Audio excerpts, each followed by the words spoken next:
สบายดีอยู่เนาะมื้อนี้เฮาสิมาลองซิมเฟอร์แซ่บปักภาษานํกันไปเบิ่งนํกันเลย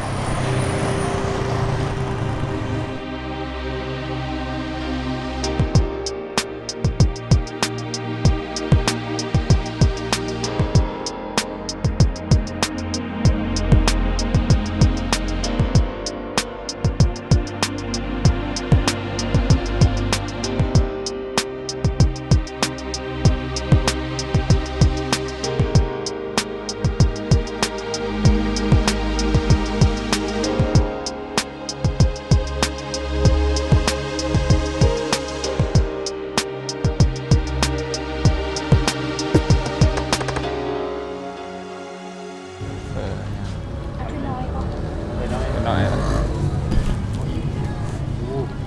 ตัวใหญ่ซ้ำเลยใหญ่แท้เลยอ๋อน้อยแหละเฟอ1ถ้วยต้องมีนี่ผักกับถั่วงอกคันมาแล้วบ้องให้เอิ้นถามเลยเด้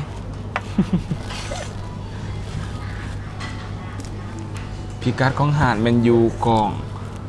สันหนึ่งของสามแยกปากปลาซักเลยนะแคมของแย่ดอมาแล้ว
กระแซบอยู่นะ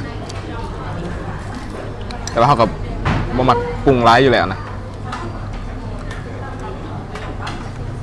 ซีดเป็นจังไดสีนุ่มน้ำกับแอบนัวๆน้อยหนึ่ง แต่แซ่บถ้าพ่องคือสิบ่ปวดงอนดอกเพราะว่าน้ำมันนัวเนื้อบ่เป็นนัวปรุง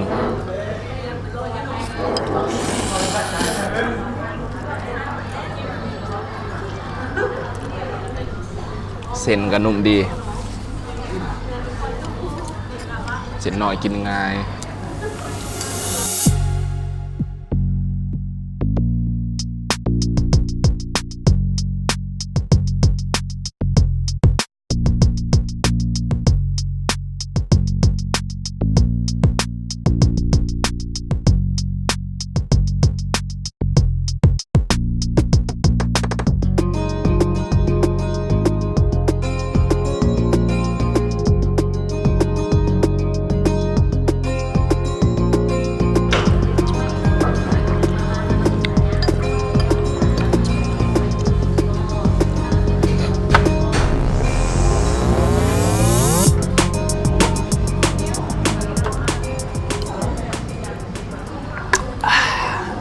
แล้วไปแล้วสำหรับห่านเฟอ